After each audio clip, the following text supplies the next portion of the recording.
गाड़ी बहुत बड़ी बिल्डिंग के सामने आकर रुकी। राघव गाड़ी से बाहर आया और वहां खड़े गार्ड को गाड़ी की चाबी देकर बिल्डिंग पर लिखे नाम को देखने लगा, जहां बड़े बड़े शब्दों में आर के मल्होत्रा लिखा हुआ था। उसने एक नज़र पूरी बिल्डिंग पर मारी और कोर्ट का बटन बंद करता हुआ अंदर बढ़ गया। पूरे देश से बड़े बड़े बिजनेसमैन वहां आए हुए थे, जिनमें से कुछ लोगों को राघव भी जानता था और उनसे कई बार मिला भी था। सब लोग एक दूसरे से खड़े बातें कर रहे थे जब एक खूबसूरत लड़की वहां आई और सबको मीटिंग रूम में चलने का बोलकर वहां से चली गई, और उसी के साथ सब लोग मीटिंग रूम की तरफ बढ़ गए। और फिर उन्हें ज़्यादा इंतज़ार नहीं करना पड़ा। दरवाज़ा खुला और एक अधेड़ उम्र का शख्स अंदर आया, और उसके साथ पीछे दो और शख्स भी थे, जिनमें से एक को राघव भी जानता था, और उसे देखकर राघव की आंखें छोटी हो गईं। हेलो यंग मैन, कैसे हैं आप सब? उम्मीद है आप सब ठीक होंगे। आपका बहुत बहुत शुक्रिया जो अपना वक्त निकाल कर मीटिंग में आए। बहुत अच्छा लगा ये देखकर देश के जाने माने बड़े बड़े बिजनेसमैन इस मीटिंग के लिए आए हैं। शुरू करने से पहले मैं आपको अपने बेटे से मिलवाना चाहता हूँ। यह मेरा बेटा ऋषि राजवीर मल्होत्रा है। हमारा आज का प्रोजेक्ट मेरा बेटा ऋषि ही देखने वाला है, और इस प्रोजेक्ट की सारी जिम्मेदारी ऋषि की ही होगी। राजवीर के इतना बोलते ही राघव की आंखें हैरानी से बड़ी हो गईं। उसे ये तो पता था कि राजवीर मल्होत्रा का एक बेटा है, लेकिन यह ऋषि ही उनका बेटा है, यह राघव के वहमो गुमान में भी नहीं था। ऋषि भी राघव को देख चुका था। हैरान तो वह भी था, लेकिन उसने राघव पर ज़्यादा ध्यान नहीं दिया और चुपचाप खड़ा अपने डैड को सुनता रहा, जो उसका इंट्रो सबसे करवा रहे थे। ऋषि, अब तुम सबको प्रेजेंटेशन दो। इतना बोलकर राजवीर मल्होत्रा चेयर पर बैठ गए और ऋषि ने आगे बढ़कर बोलना शुरू किया। एक एक शब्द ऋषि ने इतने आसान और सरल तरीके से समझाया, वहाँ बैठे जो भी उसे सुन रहे थे सब ऋषि की तारीफ ही कर रहे थे। फिर एक एक करके सब अपने काम की प्रेजेंटेशन देने लगे, जिनमें से गिने चुने 3 ही लोग सिलेक्ट हुए, जिनमें से एक खुद राघव था। और यही तो राघव चाहता था कि वो भी सिलेक्ट हो, इसलिए वह अपनी पूरी तैयारी के साथ यहाँ आया था। और फिर से प्रेजेंटेशन देनी शुरू हुई, जिसमें सबसे ऊपर राघव मल्होत्रा का नाम शामिल था। उसकी प्रेजेंटेशन इतनी शानदार थी कि सब उससे इम्प्रेस हुए, और लास्ट में सबने तालियों के साथ राघव का स्वागत किया। मिस्टर राघव, मुझे यह बताते हुए बेहद खुशी हो रही है, वो नामचीन हस्ती आप हैं जो हमारी कंपनी के साथ मिलकर काम करने वाले हैं। राजवीर चेहरे पर मुस्कुराहट सजाकर बोले। मुझे भी बेहद खुशी हो रही है, हमें आपके साथ काम करने का मौका जो मिल रहा है। राघव उनसे हाथ मिलाते हुए बोला। सो गाइस, आप सब यहाँ आए उसके लिए एक बार और दिल से आप सबका शुक्रिया। हमें हमारी टक्कर का जोड़ीदार मिल गया है, जिसके साथ मिलकर हम अपनी कंपनी को और ऊंचाई पर ले जा सकते हैं। अब आप सब जा सकते हैं, और हाँ, खाना खाकर जाइएगा। राजवीर के इतना बोलते ही बाकी सब जाने के लिए जैसे ही खड़े हुए, राघव के शब्दों ने सबके कदम रोक दिए। मुझे आप सबके सामने कुछ ज़रूरी बातें करनी हैं, इसलिए प्लीज़ आप सब बैठिए। वह खड़े होकर बोला। राघव के इतना बोलते ही जहाँ ऋषि हैरान था, वहीं राजवीर को भी कुछ समझ नहीं आ रहा था, इसलिए वह हैरानी से राघव की ओर देख रहे थे, जिसके चेहरे पर कोई भी भाव नजर नहीं आ रहा था। आप सब मेरे कहने पर मेरी बात सुनने के लिए रुके, उसके लिए थैंक यू। लेकिन बात ही जरूरी थी, सोचा आप सबके सामने हो तो बेहतर है। राघव, तुम कहना क्या चाहते हो? ऋषि उसके पास आकर धीरे से बोला। सब्र करो, अभी पता चल जाएगा। और हाँ, तैयार रहना, तुमसे पूरा हिसाब भी तो बराबर करना है। आप सबके सामने अभी ये प्रोजेक्ट हमारी कंपनी को मिला है, लेकिन मैंने अभी तक डील साइन नहीं की है। डील साइन नहीं की है तो अभी हो जाएगी, इस बात का इतना इशू बनाने की ज़रूरत नहीं है, ऋषि अकड़ कर बोला। लेकिन मुझे आपकी कंपनी के साथ कोई भी डील साइन नहीं करनी है। मैं राघव मल्होत्रा, आर के उर्फ राजवीर मल्होत्रा का छोड़ा हुआ बेटा, यह डील अभी और इसी वक्त कैंसिल करता हूँ, क्योंकि मुझे आर के मल्होत्रा कंपनी पर बिल्कुल भी भरोसा नहीं है।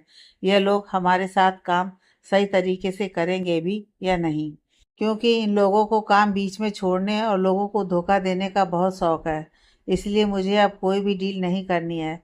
राघव के इतना बोलते ही राजवीर की आंखें हैरानी से बड़ी हो गईं और वह तुरंत खड़े हो गए। ऋषि भी हैरान सा खड़ा उसे ही देख रहा था और बाकी सब भी हैरानी से कभी राजवीर को देख रहे थे तो कभी राघव को, क्योंकि वहां बैठे लोगों को कुछ समझ नहीं आ रहा था आखिर यह सब हो क्या रहा है। तुम मेरे बेटे राघव हो? इतना बोलते हुए राजवीर की आंखों में नमी जमा हो गई और गला भर्रा गया। आपका बेटा हूँ? नहीं, था, जो बरसों पहले आपने लोगों की ठोकर खाने के लिए छोड़ दिया था। खैर, यहाँ मैं रिश्ते बनाने और समझाने नहीं आया हूँ। आप सब जो इतनी दूर से इस मीटिंग में शामिल होने के लिए आए हैं, मेरी आपसे एक ही रिक्वेस्ट है। अगर अपना बिजनेस डूबने से बचाना है तो आर के कंपनी के साथ कोई भी डील साइन ना करें, वरना बाद में जो कुछ भी होगा उसके जिम्मेदार आप सब होंगे। आई होप आप सब समझ गए होंगे। मेरा काम आपको बताना था, सो मैंने बता दिया। अब आप जा सकते हैं। राघव के इतना बोलते ही वहां बैठे सब लोग उठ खड़े हुए और एक एक करके बाहर निकल गए। राघव के चेहरे पर तीखी मुस्कुराहट आ गई और फिर वह भी आंखों पर ग्लासेस लगाते हुए उठ खड़ा हुआ। अपनी फाइल उठाकर आगे बढ़ गया। 1 मिनट, राघव ने जाने के लिए जैसे ही कदम बढ़ाया, राजवीर के शब्दों ने उसके कदम वहीं रोक दिए। राजवीर उसके सामने आया और बोला, यूं आंधी बनकर आए और तूफान की तरह सब कुछ उड़ाकर अब कहाँ चल दिए? जो आंधी पहले आनी चाहिए थी वो आज आई है। आई होप आपको ये बात समझ आ गई होगी। इतने सालों बाद तुम्हें अपने सामने देखकर बहुत खुश हुआ हूँ मैं। और माँ और छोटा कैसे हैं? लेकिन मुझे आपको देखकर बिल्कुल भी खुशी नहीं हुई है। मैं तो सोच रहा था कि अब तक तो आप भगवान को प्यारे भी हो गए होंगे, लेकिन आप तो अब भी हट्टे कट्टे जवान हैं। वह ऊपर से नीचे तक उन्हें देखते हुए बोला। राघव, ये क्या बकवास कर रहे हो तुम? ऋषि गुस्से से आगे आते हुए बोला। जब दो बड़े बात कर रहे हैं तब बच्चों को बीच में नहीं बोलना चाहिए। क्या तेरे बाप ने तुझे ये नहीं सिखाया? राघव ऋषि को घूरते हुए बोला। राघव, भाई है ऋषि तुम्हारा, कैसे बात कर रहे हो? क्या यही संस्कार है तुम्हारे? संस्कार की कौन बात कर रहा है? आप? वो क्या है ना, मुझे संस्कार सिखाने वाला मेरा बाप मेरे बचपन में ही मर गया था, इसलिए कोई नहीं था जो संस्कार सिखाता मुझे। संस्कार क्या होते हैं मुझे मालूम नहीं है। मैं बाप हूँ तुम्हारा? राजवीर इतना ही बोले थे, तभी राघव गुस्से से चीख कर बोला, shut up, just shut up. अब अगर एक बार और आपने खुद को मेरा बाप कहा तो मुझसे बुरा कोई नहीं होगा। मेरा बाप मेरी माँ के साथ बहुत पहले मर चुका है। आप कोई नहीं है मेरे, और ना ही मेरा आपके साथ कोई रिश्ता है। नफरत करता हूँ आपसे और आपके इस बेटे से, इसलिए आज आपको सबके सामने जलील करने यहाँ आया था, ताकि लोगों को पता चल सके ये जो आर के राजवीर मल्होत्रा है कितना गिरा हुआ और नीच इंसान है। और आज मेरा यह मकसद भी पूरा हो गया है, आपको सबकी नज़रों में गिराने का। मैं मानता हूँ मुझसे बहुत बड़ी गलती हुई है। मैं उस गलती की माफ़ी तुमसे मांगता हूँ। प्लीज़ मुझे माफ़ कर दो। राजवीर राघव के सामने अपने हाथ जोड़ते हुए बोले। मेरे पास इतना फालतू का वक्त नहीं है। आपकी और मेरी ये आखिरी मुलाकात थी। आज के बाद कभी भी मेरे सामने मत आइएगा, वरना अच्छा नहीं होगा। वह उंगली दिखाकर बॉन करते हुए बोला और आंखों पर ग्लासेस लगाते हुए आगे बढ़ गया। लेकिन राजवीर धम से वहीं चेयर पर सदमे से गिर गए और ऋषि तुरंत उनको संभालने उनके पास भागा। राघव अपनी गाड़ी में आकर बैठा और अपनी आंखों में जमा नमी को आंखें बंद करके अंदर ही जब्त करके गहरी सांस भरी और गाड़ी स्टार्ट करके आगे बढ़ा दी। राघव ने गाड़ी वहां से एक सुनसान सड़क पर जाकर रोकी और बाहर आकर गाड़ी के बोनट पर गर्दन झुकाकर बैठ गया और बचपन की एक एक करके सारी बातें उसके दिमाग में किसी रील की तरह चलने लगीं। कैसे राजवीर उन दोनों भाइयों को रोता और तड़पते छोड़कर एक औरत के लिए चले गए थे, और कैसे उन्होंने अकेले ही सब मुश्किलों को फेस किया। अतीत की यादें एक बार फिर उसकी आंखों में नमी ले आईं और आंखों से आंसुओं की लड़ी बहने लगी। उसने खुद को संभाला और चेहरे पर आए आंसुओं को साफ करके सामने खाई को देखने लगा। दोपहर से रात हो गई थी, लेकिन राघव ना तो अब तक घर आया था और ना ही उसका फ़ोन लग रहा था। सिया अपने कमरे में हाथ में फ़ोन लिए इधर उधर चक्कर काट रही थी और राघव का नंबर मिला रही थी, लेकिन उसका फ़ोन बंद आ रहा था। माँ, राघव आपसे क्या बोलकर बाहर गए थे? सिया किचन में आकर जानकी देवी से बोली, जो खाना बना रही थी। क्या हुआ बेटा, इतना परेशान क्यों हो तुम? राघव किसी काम से गया है, थोड़ी देर में आ जाएगा। माँ, दोपहर से रात के 11 बज गए हैं, लेकिन ना तो वो घर आए हैं और ना ही उनका फोन लग रहा है। मेरा बहुत मन घबरा रहा है, पता नहीं कहाँ है ये। किसी काम में फंस गया होगा, बोल कर गया था कोई जरूरी काम है, आने में देर हो जाएगी। बाबा कहाँ हैं? मुझे उनसे बात करनी है। तेरे बाबा जिस ऑफिस में काम करते हैं, वहाँ के जो बॉस हैं, उनको हार्ट अटैक आया है। बहुत सीरियस तबीयत है उनकी। डॉक्टर ने कहा है कि उनके बचने के कोई चांस नहीं है। इसलिए तेरे बाबा भी बाकी लोगों के साथ वहीं हैं। भगवान उनको सेहत दे और जल्दी ठीक करे। सिया अफसोस करते हुए बोली। माँ, मैं नीचे जाकर देखती हूँ राघव को। ठीक है, लेकिन जल्दी आना। जी माँ। इतना बोलकर सिया बाहर आ गई और लिफ्ट से होकर नीचे निकल आई और दरवाजे पर खड़े होकर बाहर देखने लगी, लेकिन राघव अभी तक नहीं आया था। सिया को वहाँ खड़े काफी देर हो गई थी। उसने राघव का नंबर मिलाया और फोन कान पर लगाया। इस बार बेल जा रही थी, लेकिन उसने फ़ोन नहीं उठाया। सिया ने 3-4 कॉल की, लेकिन राघव ने एक बार भी कॉल पिक नहीं की। उधर दूसरी तरफ राघव अभी भी गाड़ी की बोनट पर बैठा था और हाथ में शराब की बोतल ले रखी थी और सामने देख रहा था। एक बार फिर फ़ोन बजा। उसने गर्दन घुमाकर फ़ोन की तरफ देखा, जहाँ स्क्रीन पर सिया का नाम जगमगा रहा था। राघव ने फ़ोन उठाकर कान से लगाया। दूसरी तरफ से सिया की बेचैनी भरी आवाज़ सुनाई दी। राघव, कहाँ हैं आप? ठीक तो है ना? दोपहर से आपका फ़ोन क्यों नहीं लग रहा है? प्लीज़ बताइए मुझे, कहाँ हैं आप? मैं घर नहीं आ सकता आज, वह लड़खड़ाती आवाज़ में बोला। राघव की ऐसी आवाज़ सुनकर सिया को हैरानी हुई। उसने खुद को संभाला और बोली, मुझे बताइए आप कहाँ हैं? मैं अभी आपके पास आती हूँ। सिया के इतना बोलते ही राघव ने उसे उस जगह का पता बता दिया जहाँ वह बैठा था। सिया ने कॉल कट की और बिल्डिंग के बाहर आकर ऑटो किया और बैठकर चली गई। साथ ही जानकी को मैसेज करके बता दिया वह राघव के साथ बाहर जा रही है, ताकि जानकी उसके लिए परेशान ना हो। और फिर 1 घंटे बाद ऑटो वाले ने ऑटो उस जगह रोका जिस जगह का सिया ने पता दिया था। ऑटो वाले को पैसे देकर सिया आगे बढ़ गई, जहाँ राघव की गाड़ी खड़ी थी और वह उस पर बैठा शराब पी रहा था। राघव, सिया उसके सामने आकर बोली, तुम आ गई? राघव ने अपनी लाल आंखों से सिया को खड़े देखा और गाड़ी से नीचे आया और उसके सामने आकर खड़ा हो गया। बाल बिखरे, चेहरा पूरी तरह मुरझाया हुआ और आंखें लाल, जो उसका हाल बता रही थी। वह ठीक नहीं था और अंदर से टूटा हुआ था। राघव की ऐसी हालत देखकर सिया तड़प गई और आंखों से आंसू बहने लगे। क्या हुआ आपको? ये क्या हालत बना रखी है आपने? वह उसके करीब आकर रोते हुए राघव को ऊपर से नीचे तक देखते हुए बोली। बोलिए राघव, क्या हुआ है? ऐसी हालत क्यों बना रखी है आपने? कुछ हुआ है क्या?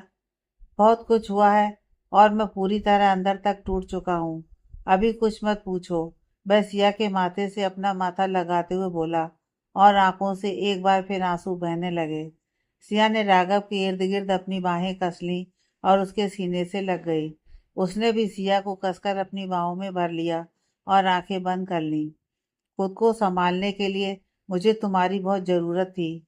अगर आज तुम ना आती तो अपने राघव को हमेशा के लिए खो देती। ऐसी बातें क्यों कर रहे हैं? मैं हमेशा आपके साथ हूँ। चाहे कैसा भी वक्त क्यों ना हो, कभी आपको छोड़कर नहीं जाऊंगी। चलिए घर, माँ इंतजार कर रही हैं। वह राघव का चेहरा हथेलियों में भरकर बोली। नहीं, मैं इस हालत में घर नहीं जा सकता। आप घबराइए नहीं, कुछ नहीं होगा, चलिए। सिया ने राघव को समझाया और गाड़ी के पास लेकर आई और पिछली सीट पर उसे बैठाकर खुद किसी को फोन करने लगी, लेकिन राघव ने उसके हाथ से फोन ले लिया। क्या हुआ, घर नहीं जाना है? नहीं, आज तुम्हारे साथ अकेले में वक्त गुजारना चाहता हूँ। तुम्हारे साथ की ज़रूरत है। ओके, सिया ने इतना बोला और राघव के पास आकर बैठ गई और दरवाज़ा बंद कर दिया और राघव की तरफ अपना रुख करके बोली। राघव, मैं आपकी बीवी हूँ और अच्छे बुरे में आपका साथ देना मेरा फ़र्ज है।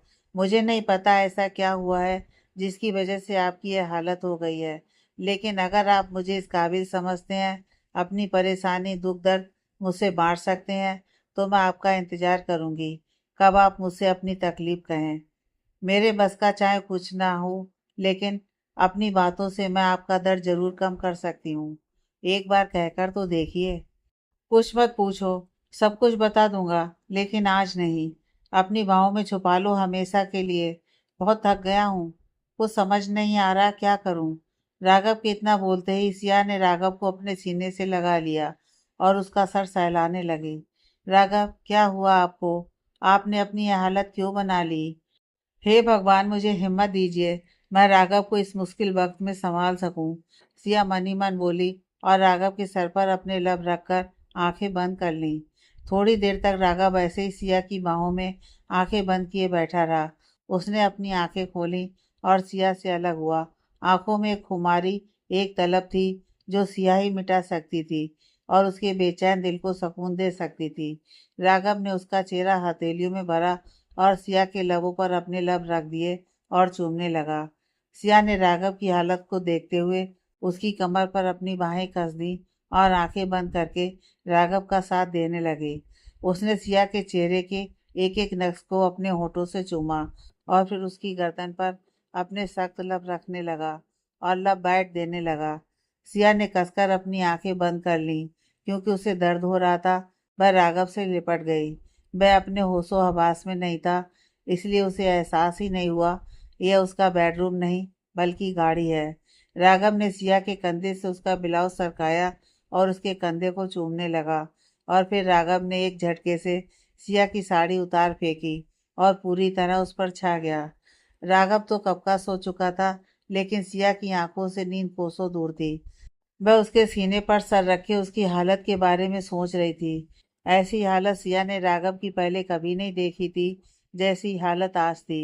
ऐसी कौन सी वजह थी जिसकी वजह से राघव इतना टूट गया था? उसे संभलने के लिए मेरा सहारा लेना पड़ा। मेरा राघव इतना तो कमजोर नहीं था। वह मन ही मन बोली और नजर उठाकर उसकी तरफ देखा जिसकी आंखें बंद थीं। वह सो रहा था, लेकिन चेहरे पर अब भी उदासी और एक खालीपन सा था। सिया ने राघव की आंखों पर अपने लब रखे और चूमने लगी।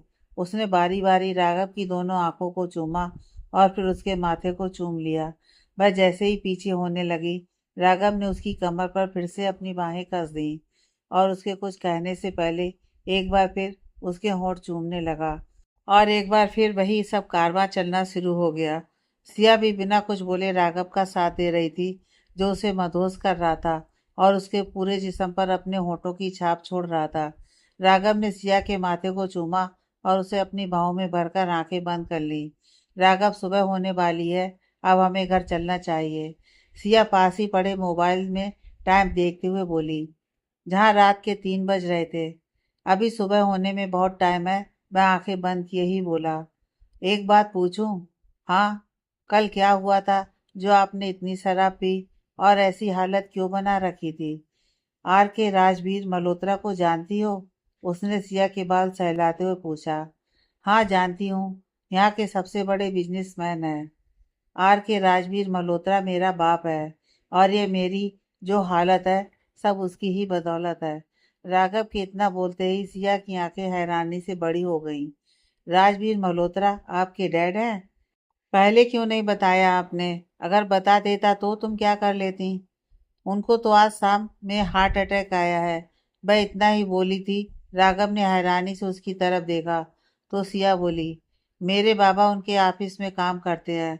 उन्होंने ही माँ को फ़ोन करके बताया है आपके डैड की हालत बहुत ही क्रिटिकल है, उनकी जान खतरे में है। सिया के इतना बोलते ही राघव के दिमाग में वो सब घूमने लगा जो ऑफिस में हुआ था। वह फौरन उठ बैठा और सिया से बोला, हम आज ही घर वापस जा रहे हैं।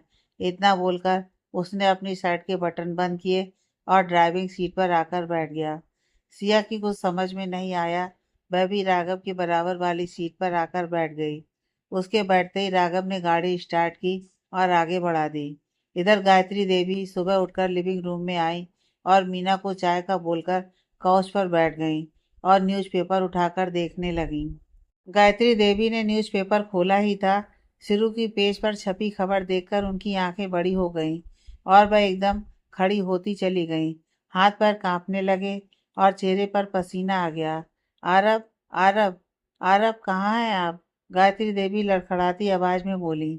सीढ़ियों से नीचे आ रहे आरब ने जैसे ही गायत्री देवी की आवाज़ सुनी, वह फौरन भागकर उनके पास आया और गायत्री देवी के पसीने से लथपथ चेहरे को देखकर घबरा गया। दादी, क्या हुआ? आप ठीक तो है ना? मीना, जल्दी पानी लेकर आओ। दादी, बैठिए और पानी पीजिए, आपको अच्छा लगेगा। आरब मीना के हाथ से पानी का गिलास लेकर उनकी तरफ बढ़ाते हुए बोला। दादी, पानी पीजिए और रिलैक्स होकर बैठिए। नहीं, हम रिलैक्स नहीं हो सकते। न्यूज़पेपर देखिए, गायत्री देवी रोते हुए बोली। ऐसी कौन सी खबर देख ली आपने न्यूज़पेपर में जो इतना घबरा गई हैं आप? मुझे दिखाइए। आरब ने उनके हाथ से न्यूज़पेपर लेते हुए कहा और देखने लगा। न्यूज़पेपर पर छपी खबर देखकर आरब की आंखें भी हैरानी से बड़ी हो गईं और आंखों में नमी जमा हो गई। दादी, यह तो डैड की तस्वीर है ना? हाँ, यह राजवीर की ही तस्वीर है। राघव को फ़ोन मिलाइए, हमें उनसे बात करनी है। अभी। वो भी तो दिल्ली गए हैं ना? आरब, राघव का नंबर मिलाकर दो हमें। गायत्री देवी रोते हुए बोली। जी दादी। आरब ने इतना बोलकर खुद को संभाला और राघव का नंबर मिलाने लगा। बेल जा रही थी। आरब ने फ़ोन गायत्री देवी की तरफ बढ़ा दिया। उन्होंने फ़ोन लेकर कान से लगाया और बोली। राघव बेटा, आप कहाँ हैं? आपने आज का न्यूज़पेपर देखा? क्या खबर छपी है? दादी, क्या हुआ? आप इतना रो क्यों रही हैं? सब ठीक तो है ना वहाँ? वह परेशान होकर बोला। यहाँ सब ठीक है, आप जल्दी से घर आ जाइए। दादी, मैं रास्ते में हूँ, थोड़ी देर में पहुँचने वाला हूँ। आरब कहाँ है? उसे फ़ोन दीजिए। राघव के इतना बोलते ही गायत्री देवी ने फ़ोन आरब की तरफ बढ़ा दिया। जी भाई, बोलिए। क्या हुआ है दादी को? क्यों इतना रो रही हैं? वहाँ सब ठीक तो है ना? भाई, यहाँ सब ठीक है। वो डैड, कितनी बार कहा है, उस इंसान का नाम भी नहीं सुनना चाहता मैं तुम लोगों के मुंह से। नफरत है मुझे उस इंसान से और उसके नाम से। राघव गुस्से में दांत भींचते हुए बोला। डैड की मौत हो गई है हार्ट अटैक आने से। एक बार न्यूज़ देखिए आप। आरब ने इतना ही कहा और रोने लगा। राघव ने खुद को संभाला और बोला। वो आदमी हमारा कुछ नहीं लगता।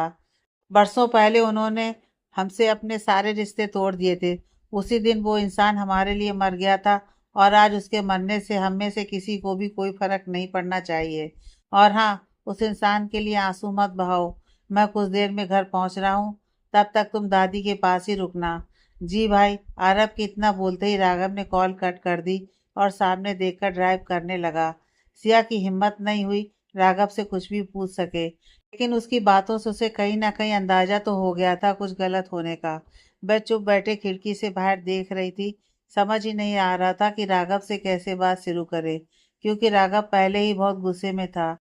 सिया उसे और गुस्सा नहीं दिलाना चाहती थी। गायत्री देवी न्यूज़ देख रही थी और आरब भी उनके पास ही बैठा था।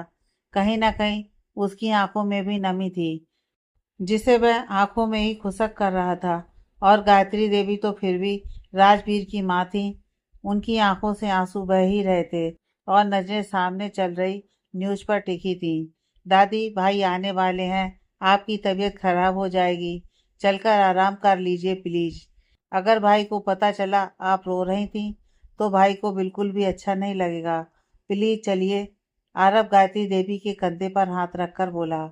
नहीं आरब, हम यहीं ठीक हैं। आपको जाना आप जाइए, हम यहाँ से कहीं नहीं जा रहे हैं। दादी प्लीज समझिए, भाई किसी भी वक्त आते ही होंगे।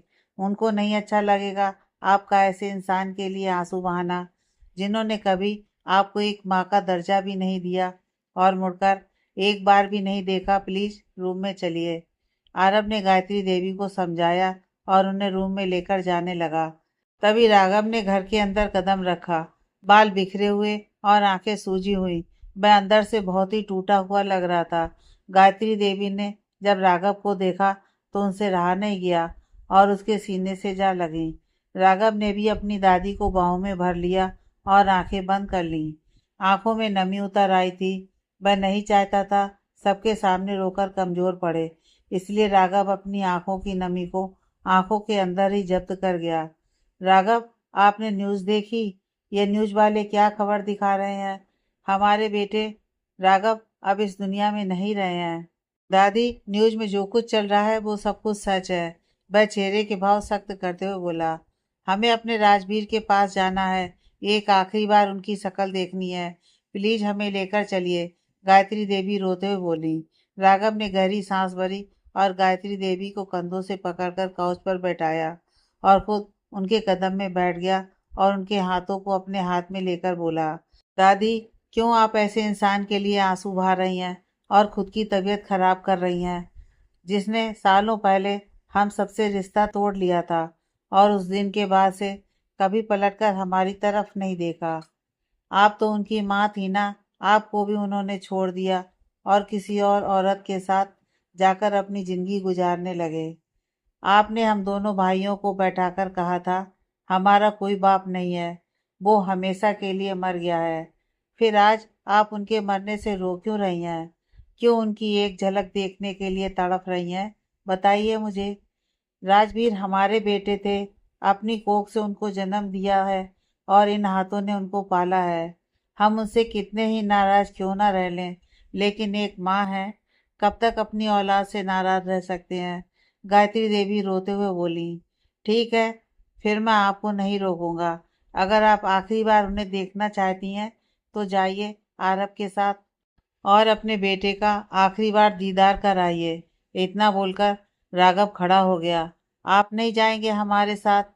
वो इंसान आपका बेटा है, मेरा कुछ नहीं लगता, इसलिए आप दोनों जाइए। संजू से बोलकर आपके जाने का इंतजाम करवाता हूँ। और हाँ, कुछ देर में अकेला रहना चाहता हूँ, कोई भी मुझे डिस्टर्ब ना करे। इतना बोलकर राघव सीढ़ियाँ चढ़कर अपने रूम में आ गया और अंदर से रूम लॉक करके दरवाजे से टिककर वहीं बैठ गया और कब से रुके आंखों में आंसुओं ने अपनी सारी हदें तोड़ दी और वह फफक कर रो पड़ा। और फिर थोड़ी देर बाद गायत्री और आरब चौपर में बैठकर दिल्ली के लिए निकल गए, लेकिन राघव अपने कमरे से बाहर नहीं आया। सिया परेशान सी लिविंग रूम में बैठी न्यूज़ देख रही थी, जो पल पल की अपडेट दे रही थी। शाम के 4 बज चुके थे, लेकिन राघव ने अभी तक रूम का दरवाज़ा नहीं खोला था। सिया कई बार रूम के दरवाजे के बाहर आई, लेकिन हिम्मत ही नहीं हुई वह दरवाज़ा खुलवा सके।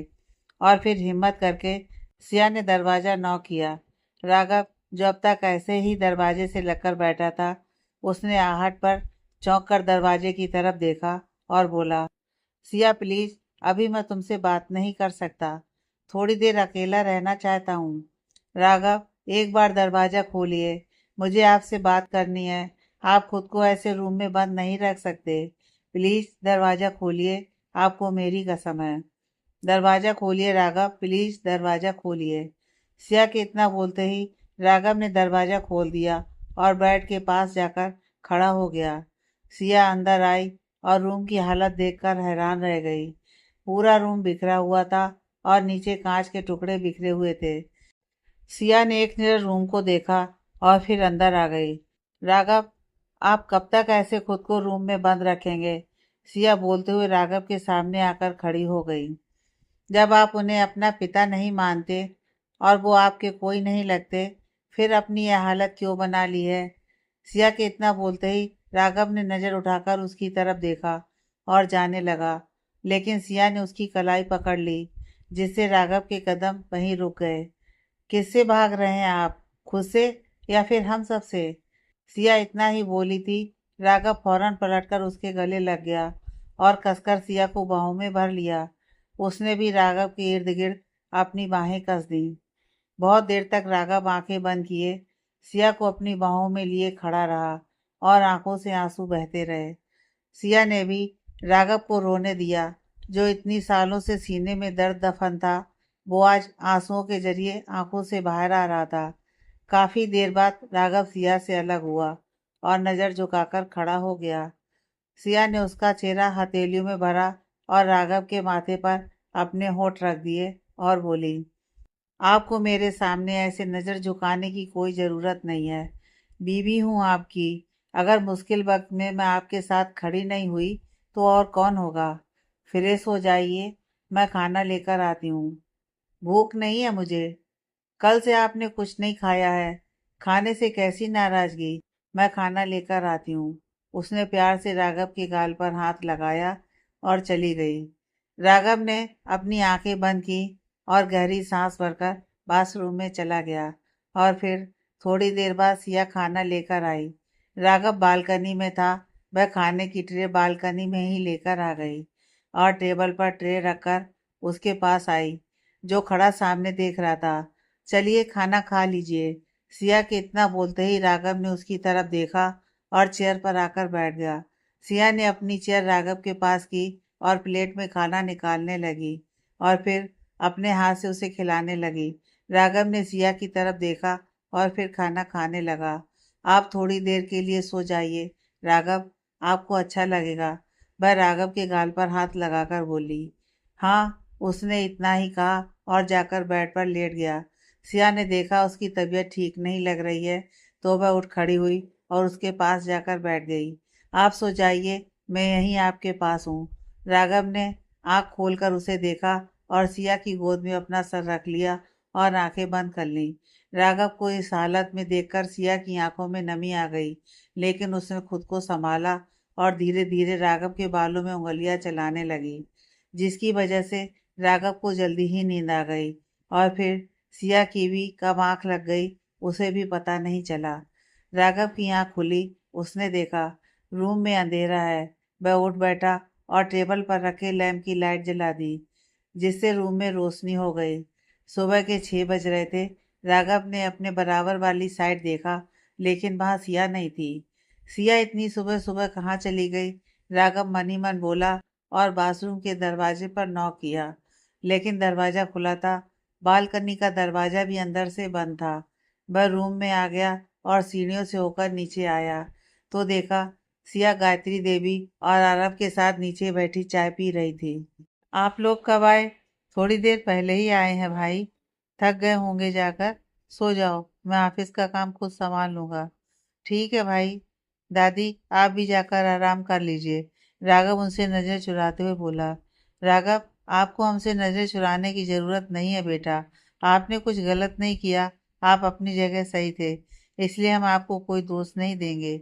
बस एक बात कहेंगे, अब बहुत हो गया।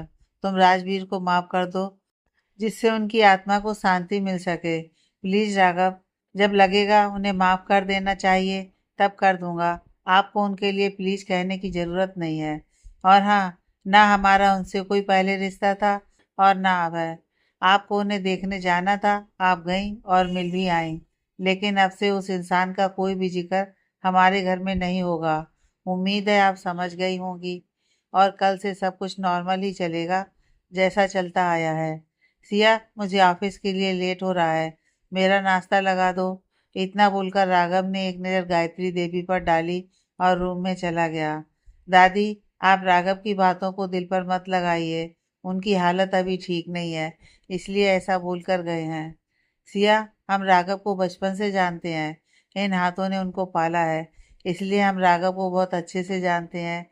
एक बार उन्होंने जो बोल दिया, फिर अपनी बात से मुकरते नहीं हैं।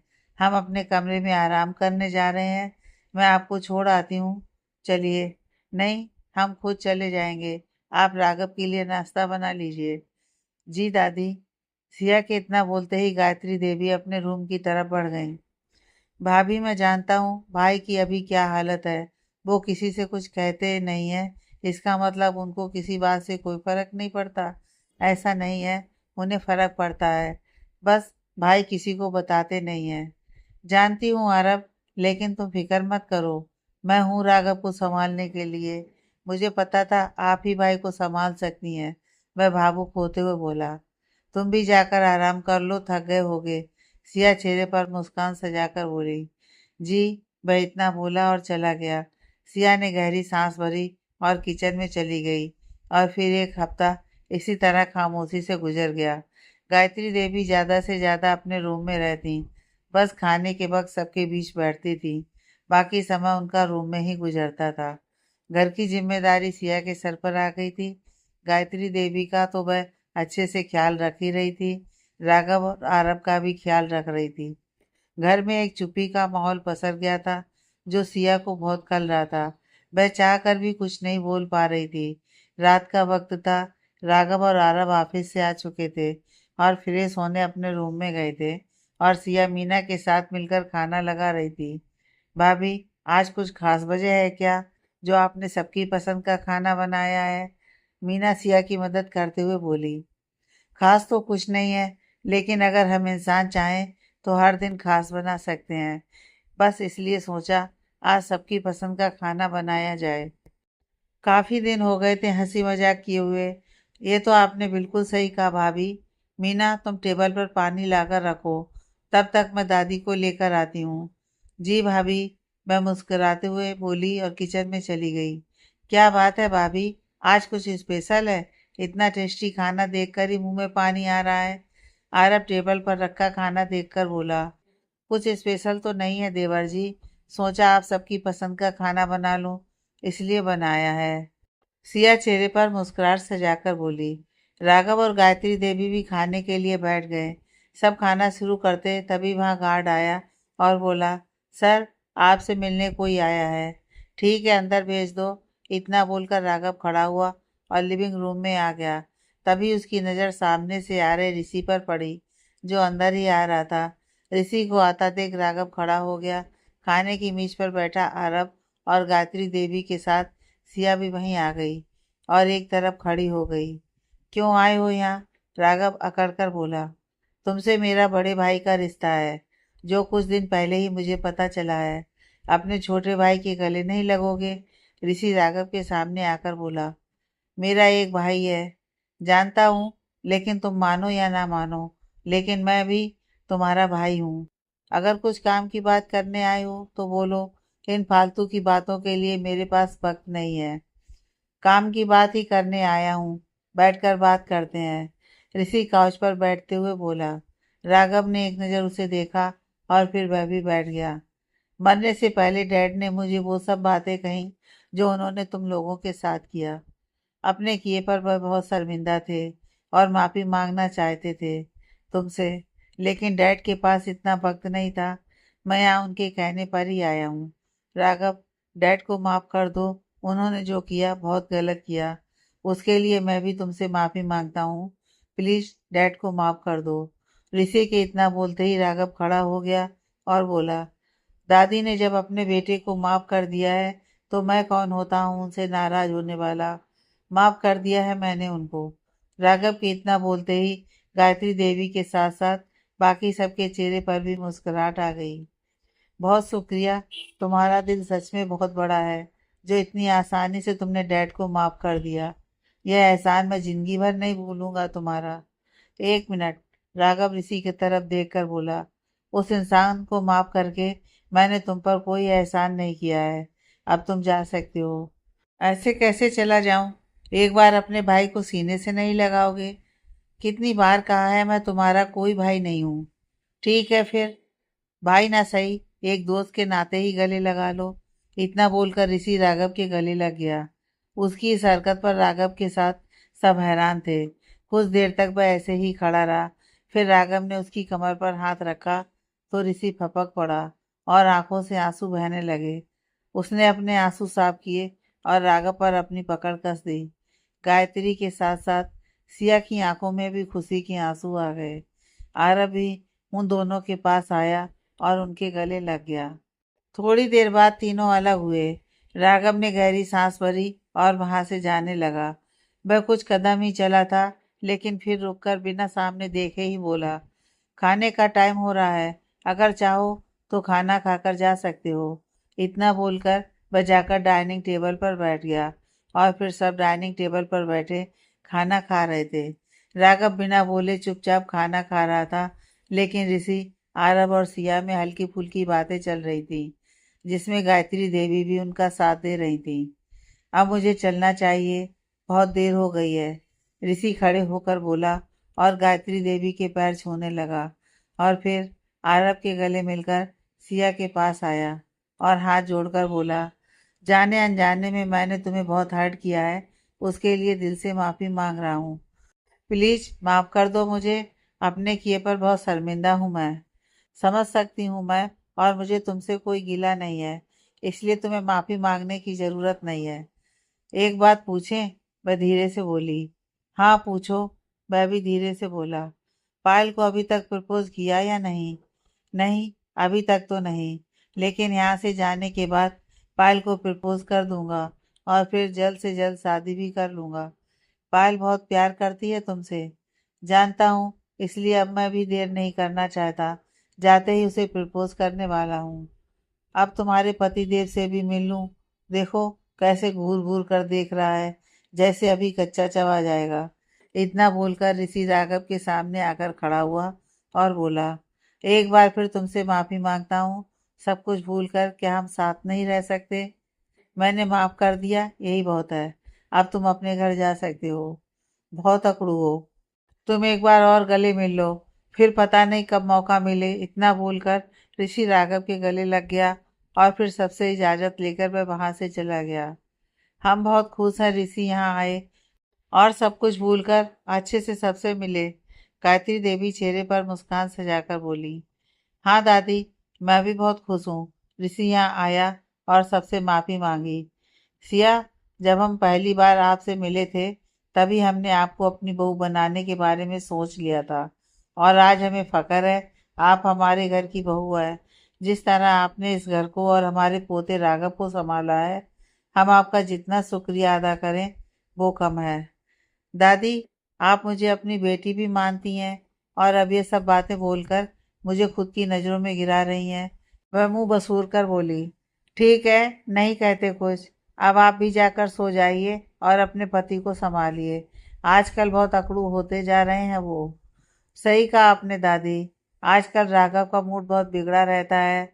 बात करते हुए भी मुझे डर लगने लगता है उनसे, क्या पता कब और किस बात पर डांट दें।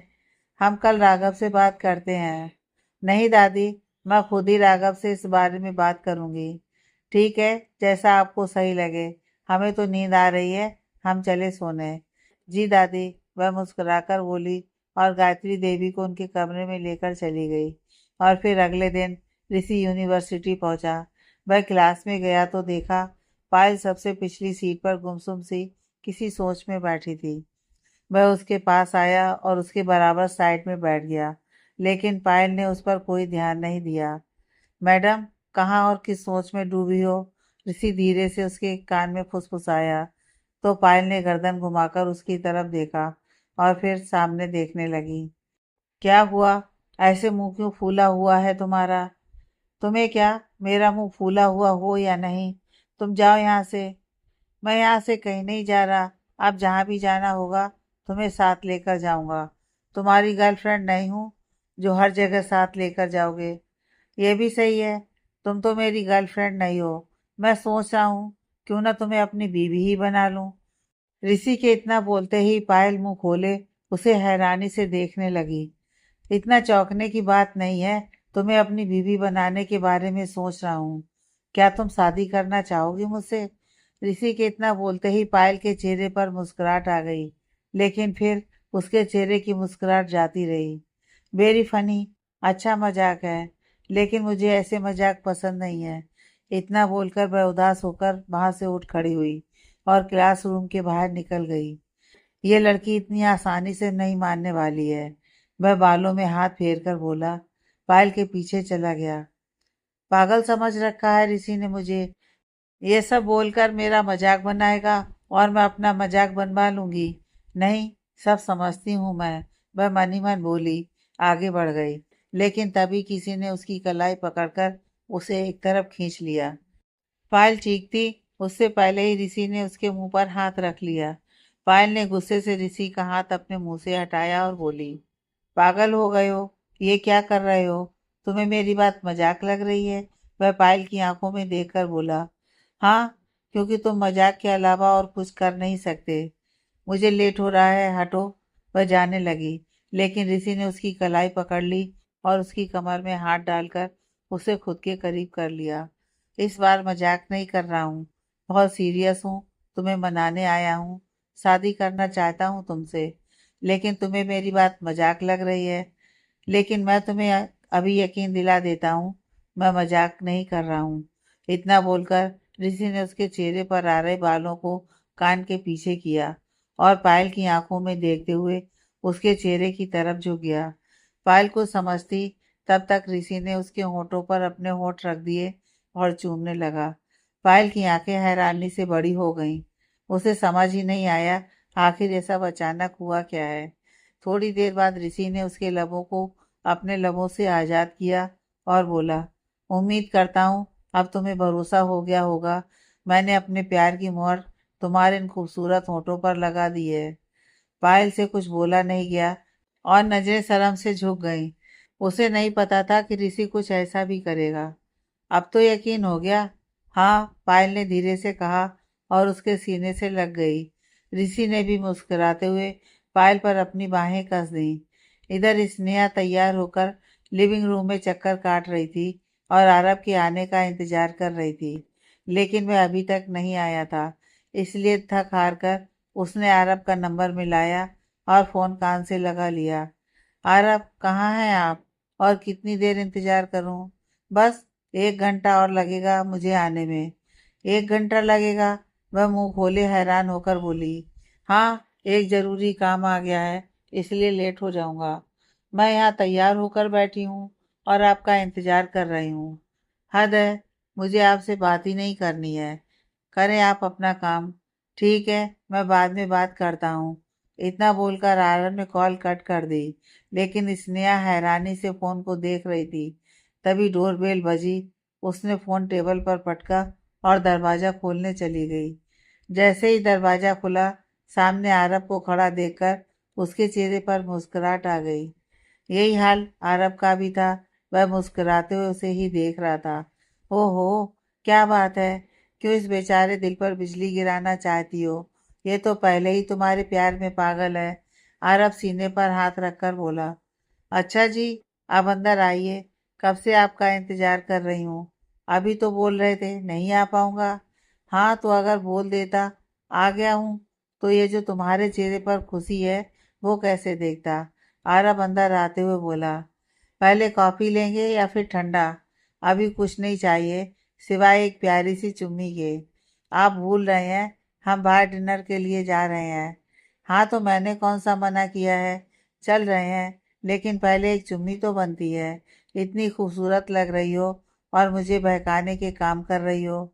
आप कभी नहीं सुधर सकते। स्नेहा आरब का कोट सही करते हुए बोली। कहा तो है, तुम सुधारना चाहो तो सुधार सकती हो। वह उसकी कमर में हाथ डालकर बोला।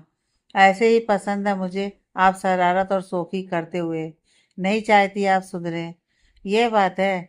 हाँ, स्नेहा के इतना बोलते ही आरब ने उसका चेहरा ऊपर किया और उसके माथे पर अपने होठ रख दिए और स्नेहा को सीने से लगा लिया।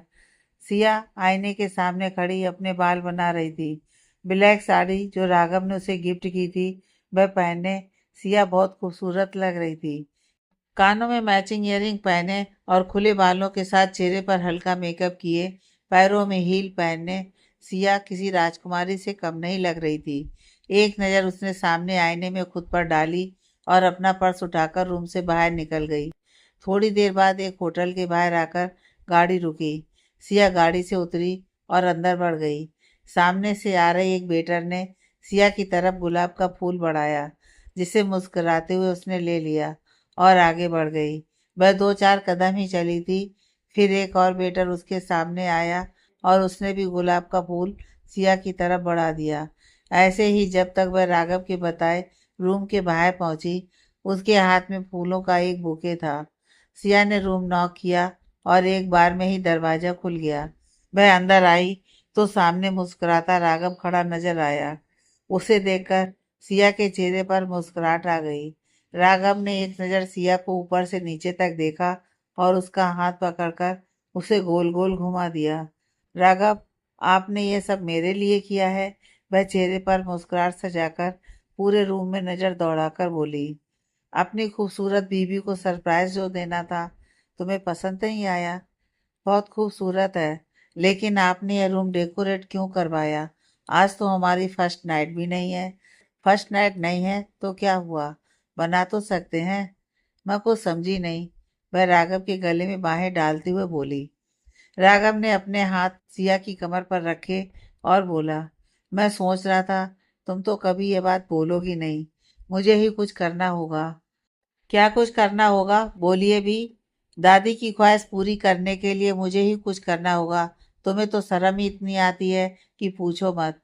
अभी शादी को वक्त ही कितना हुआ था हमारा। ओ हेलो, 3 साल होने वाले हैं और तुम बोल रही हो कितना ही वक्त हुआ है। ऐसा कब कहा मैंने? कल तुम्हारे माँ बाबा तुमसे मिलने आ रहे हैं और अंकल ने तुम्हें माफ कर दिया है। राघव सिया की आंखों में देखकर बोला। क्या? सच में बाबा ने मुझे माफ कर दिया है? हाँ। और कब तक अंकल तुमसे नाराज रहते? आखिर तुम बेटी हो उनकी, इसलिए कल दोनों आ रहे हैं तुमसे मिलने। लेकिन माँ ने तो मुझे कुछ नहीं बताया। मैंने मना किया था, तुम्हें सरप्राइज देना चाहता था। लेकिन अब तो ये सरप्राइज रहा ही नहीं। हाँ जी, पता है मुझे। अब करें छोटे बेबी के आने की तैयारी। राघव शरारत से एक आंख दबाकर बोला। सिया की नजरें शर्म से झुक गईं और इधर उधर देखने लगी। मेरी आंखों में देखो सिया, वह उसके चेहरे पर नजर जमाकर बोला। राघव के इतना बोलते ही सिया ने नजर उठाकर उसकी आंखों में देखा, जहां जज्बातों का समुंदर उमड़ रहा था और आंखों में खुमारी छाई हुई थी। उसकी पलकें एक बार फिर शर्म से झुक गईं और उसने अपना चेहरा राघव के सीने में छिपा लिया। सिया को ऐसे शर्माते देख राघव खिलखिलाकर हंसा और सिया को अपनी बाहों में भरकर उसके बालों पर अपने होंठ रख दिए और सिया को सीने में छिपा लिया। दी एंड।